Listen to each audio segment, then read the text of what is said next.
beautiful. Hello lovers of the world, this is Cinta speaking. So I really love my monthly music review series, and it really broke my heart when I wasn't able to continue doing them because I got really busy in the later half of 2023. So even though I am completely late to the party, I still want to post the rest of the reviews from 2023, even though we are well into 2024.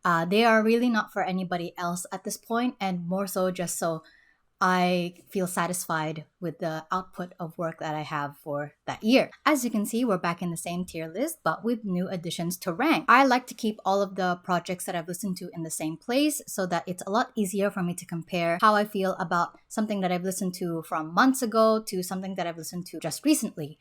And I think it's also really nice to see everything in the same place, especially when it's at the end of the year and you get to see everything that you've listened to throughout 2023. Now, usually before I get into ranking the stuff that I've listened to, I explain my tier list rules and the system I have for grading, but to save us some time, I've decided to omit the explanations for the rest of the 2023 music review videos. But if you want the explanations, you're welcome to go back to any of the monthly music review videos I've made from January to June. But now that that's out of the way, let's get into what I listened to in September. The first thing I listened to was Jihyo's solo album, Jo's Zone. So Jihyo is part of Twice, a K-pop girl group, and they are kind of entering a stage where the members are embarking on solo projects. And this is the second of those solo projects coming out, with the first one being Nayeon's Pop from 2022. I think this is the perfect concept for Jihyo. It's an entirely new sound and concept from anything she's ever done in the past with Twice, and she still executes it really, really well. While Twice have done concepts that have leaned into a sexier angle in comparison to their typical cute concepts, this is still fresh and cements Jihyo as a certified pop music it girly. Personally, I didn't really find the B-sides super memorable, but I am thoroughly impressed with the amount of energy and charisma exuding from all of them. If we are counting based on the amount of tracks that I like from the entire thing, I would probably put this album in Gems in the Mind because I've only really revisited 2 songs from the entire album and have more or less forgotten the rest of the tracks. However, I am going to put this in French Toast because it does something that not a lot of K-pop albums do, which is that it flows really well and has a story that you can kind of picture in your mind. It starts off with Jihyo being super excited and confident about romance in her song Killin' Me Good, which happens to be the title track of the album. And it's further supported by songs like Talking About It and Closer, which are songs that she's performed in music shows as well, so they make for really good lead singles. And then it's followed by Wishing on You, which is a very sexy and sensual R&B song that shows that Jihyo and this hypothetical person that she's embarked on a romance with have taken that romance to the next level. However, their relationship does take a turn in the track Don't Wanna Go Back, indicating that the romance did not last, which is further reinforced by the penultimate song Room, which is a sad track where Jihyo kind of accepts her fate and strives to move forward. However, the album ends with a fiery rock pop song where she emerges from the ashes like a phoenix. All in all, I really like how the tracks are organized this way because it paints a very clear picture of Jihyo being irrevocably changed and becoming a completely different person to the person that we see from the beginning of the record. And I think that's just very neat. I feel like it's just cohesive storytelling. Not a lot of K-pop albums do this, so that's why I'm more impressed by the fact that this is her first solo project. All these various tracks highlight the versatility of Jihyo as an artist, but it also feels like we as a listener are taking on this transformation that we embark with her. Claps for that. My favorite songs on the album are Wishing on You and Room. And then I listened to When We Were Young by Grent Perez. This is a full album from him. And I gotta say, it's perfectly pleasant. It's not bad. It did not stick with me in particular, but I still enjoyed it. I'm just gonna put this in Gems Found in the Mind. There we go. And then I listened to an album called Enemies by a band named Valuables. Now, personally, I was just looking for some fun math rock, and this is pretty much what this album is. I liked it, but it wasn't super memorable. I don't think I revisited it often throughout the month. So in the same vein, I'm gonna put this in Gems Found in the Mind, right next to Grant Perez as well. And then I listened to Past, Present, Future by a pop punk band, Meet Me at the Altar. This is their debut album, and I thought it was quite decent, has some fun tracks and catchy choruses. I like their vocalist a lot. I think she's really amazing. For me, the biggest downside is the lyrics.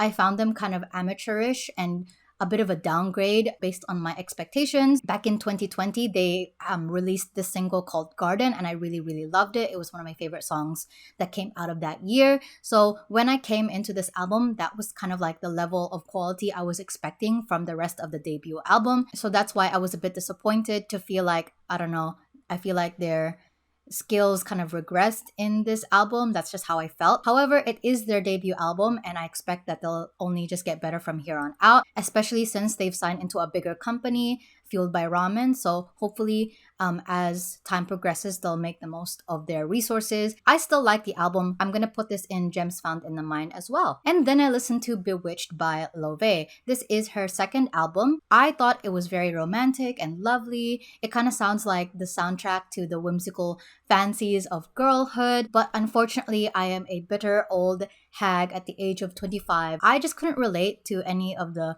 songs here. I guess it just wasn't for me. I was thinking that maybe my current situation doesn't let me relate to the music. It's not necessarily that I'm jaded with love or anything, but I feel like I have to be in a certain kind of mood to really understand or for the music to really resonate with me. So I'll definitely revisit this when I've like fallen in love or if I'm in a relationship. To be fair, I still really like it a lot, and I'm just gonna put this in Gems Found in the Mind because there were lots of songs in this album that I really enjoyed.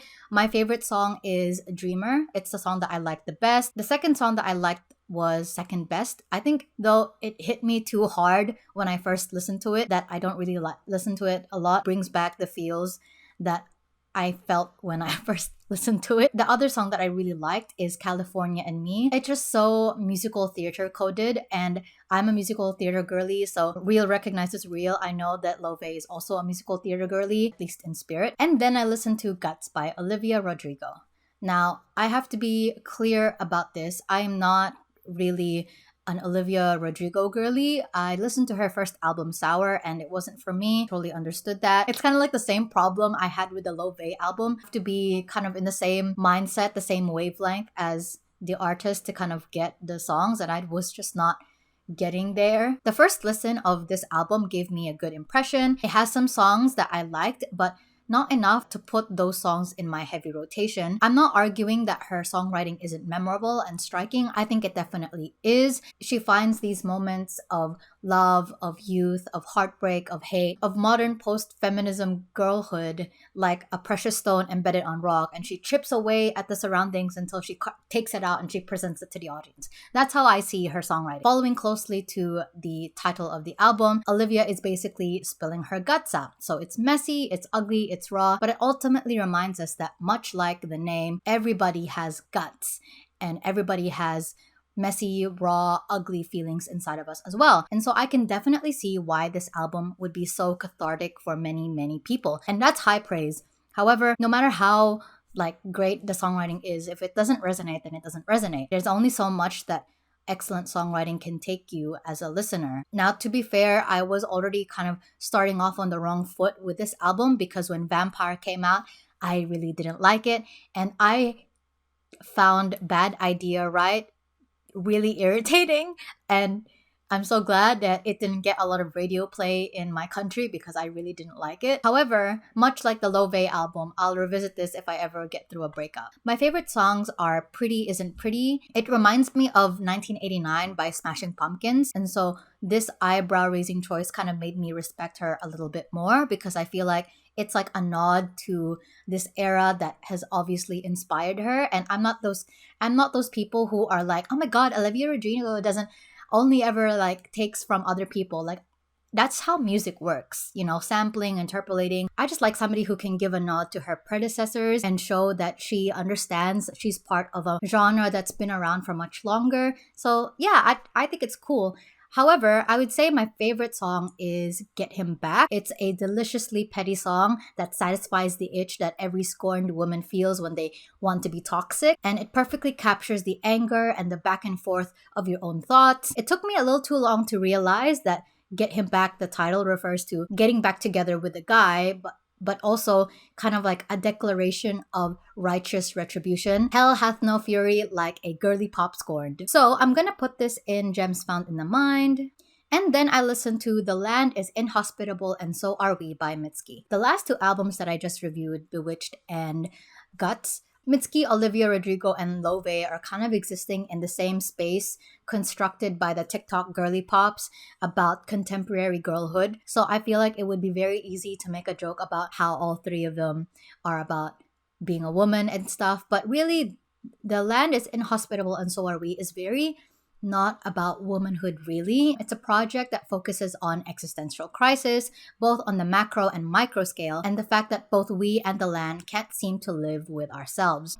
I'm gonna put this in year-end list material. And then I listened to Loosemble's self-titled EP. It's also their debut and return to the industry. The girls are from the disbanded group Luna, and obviously it's a very much anticipated comeback to the music industry after they've kind of gone through this weird and very tumultuous lawsuit with their previous company. And I gotta say that this EP is really perfect for the girls. I feel like the sound is consistent and it's been carefully chosen to play into the strengths of all of the girls in the group. It strategically gives them a lot of room to show off the skills that they were never able to showcase when they were in their previous company. For example, Sensitive is a really well-chosen title track. It's sassy but sweet, and it plays to the strengths of the girls really, really well. The rest of the B-sides are just as delicious. My favorite songs are Coloring and Real World. I'm really looking forward to how they continue with their career. We'll see what 2024 holds for us. But in any case, I'm gonna put this EP in French Toast. It's just a really good EP. And then I listened to Phantasy in August by the Boyz. I kind of dip in and out of following them because it really depends on the title track that they release. Typically, they do a lot of these like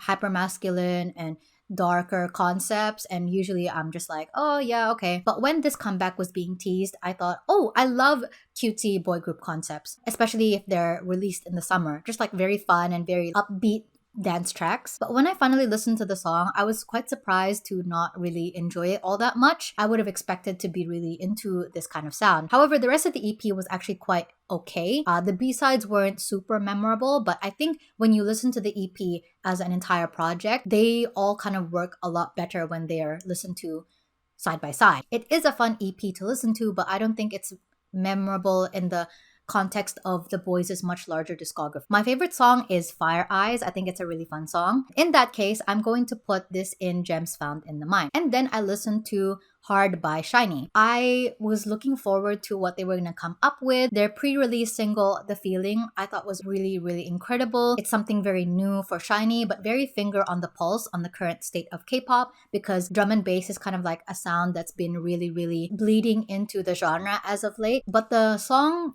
feels very sentimental and to me perfectly captures the overwhelming sense of triumph that is long years in the industry in the same way that Shinee have been in. Which is why it was kind of a weird experience when Hard, the title track, came out, because I wasn't really a big fan of it, and it is executed really well, but it's not something I would comfortably say was specifically Shinee's musical style. And I did say the same thing when they released Don't Call Me back in 2021, I think. And eventually I ended up liking Don't Call Me. I think it was one of my favorite K-pop songs of that year, actually. So I did eventually change my mind, but I don't think Hard will have the same future as that, because I don't know, I understand that this is their attempt at staying up to date with the current climate of K-pop. TBH, I think the B-sides of the album are a lot better anyway and stay way closer to what I have come to expect from Shinee. My favorite songs are obviously The Feeling, 10 Times, Identity, and Sweet Misery. I've decided to bump it up to French Toast because now that I think about it, I feel like it deserves to be in that spot. And then I listened to Narcisuss by Dawn. I think this is a really good album. The Spotify calls it an EP, but I'm gonna call it an album because it has enough tracks to be considered a K-pop album. Anyway, I think this is really good. It has a great collection of collaborators with 10 centimeters, PH1, Gemini, and Kim Sa-wol, all of whom sound really good with Dawn, but I think he easily stands well on his own with songs like Heart, I Don't, and Abyss. My favorite songs are Heart, which I immediately thought was very inspired by The Weeknd, not only with the musicality, but also like the vocalizations. I also liked Abyss, which kind of reminded me of Keshi. It just has a very similar musicality and mood, but further exacerbated by the fact that the whole song is entirely in English. I also liked the song he did with Gemini called Seasons. So with that case, I am going to put this in French Toast. And then I listened to Icky by Card. Now, honestly, I did not like this EP. I'm going to put this in the eggs you break for your French toast. I used to really like Card's older sound, but I think they've since lost me when they changed their musicality into something a lot darker and sexier, and it's just not the kind of concept for me. I did see them perform at K-Wave Festival in November, and they are really great performers, but at this point, I'm just not a fan of the current music that they're putting out, and that's okay. And then I listened to Transformer by Lou Reed. Now, I'm not entirely sure what prompted me to listen to this album. Regardless, I liked it well enough. I'm going to put this in Gems Found in the Mind though. None of the tracks really stood out to me, but I still like the album enough and I can kind of see myself revisiting this in the future. And then I listened to Begin by Infinite. This is the first time that I'm listening to an Infinite fuller project. I've only really listened to some of their more popular songs like Bad and The Chaser. I really like The Chaser. I think that's one of the best K-pop songs ever. It was pretty okay. My favorite was I Got You, and I'm probably just gonna put this in Gems Found in the Mind. The rest of the B-sides weren't super memorable, but I still had a good time listening to the project, so I'm just gonna put that there. And then I listened to Night at the Symphony by Laufey. I don't really have much to say about this really because it's a live performance album and it's just a mix of her own songs and a mix of covers that are popular songs to sing in the jazz community, I guess. I'm gonna put this in Gems Found in the Mind just because there really isn't anything else that I can say about it aside from like obviously she's a really amazing vocalist. Since I'm already like kind of a casual listener of Laufey, I feel like there wasn't really anything for me to gravitate towards. And then I listened to Expectation by D.O. This is an EP. This is his second mini album. The first he's released since he's left the military. Similar to a lot of the stuff that I put in French Toast, a lot of it is just a consistent sound and great execution, cozy vibes. I could definitely see myself listening to this in like winter because his voice is just so warm. And my favorite songs are Wonder, I Do, and The View. They're just very, very sweet songs and I really like listening to them. And then I listened to Going, Going, Gone by Hemlocke Springs. So this is her debut EP and it's a collection of all of the singles that she's released so far, including 3 new tracks. Now, I really love all of the stuff that she's released prior, but the 3 new tracks I wasn't really a big fan of, so I'm gonna have to put this in Gems Found in the Mind. My favorite songs in the EP are Girlfriend and Heaven. I really liked Heaven. I think it's one of my favorite songs that was released this year. And then I listened to El7z Up by El7z Up. El7z Up is the new group to come out of the Queendom series. I don't know, it's a good EP. It's basically the epitome of a K-pop EP. It's just a random collection of songs that are meant to showcase the skills and strengths of the members in various musical styles and concepts. Now, even though I enjoyed it, there's not really a lot of a cohesive story that I would have wanted from musical projects. Regardless, I still enjoyed it. Cheeky as a song is fine. I didn't like the postcards that much though. I think it's kind of irritating and I feel like it drags the quality of the song a lot. But regardless, I think it's fine.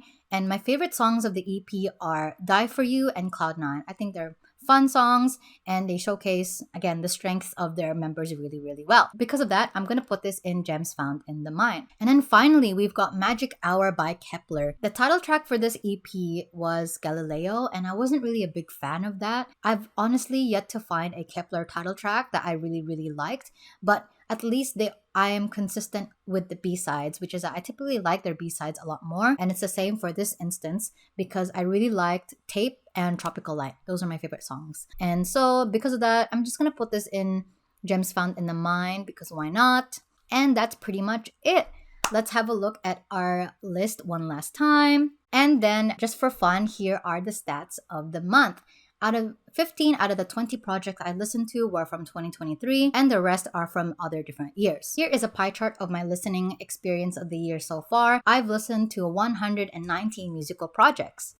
Thank you very much for watching. If you enjoyed it, please hit the like button. I'd love to hear from you what your favorite musical projects of 2023 was in the comment section. And if you want to see more of my work, you're welcome to subscribe. My social media links are down in the description if you want to follow me there, alongside my Patreon and Coffee pages if you want to support my work. Otherwise, I can't wait to share my love with you next time. I'll see you guys soon.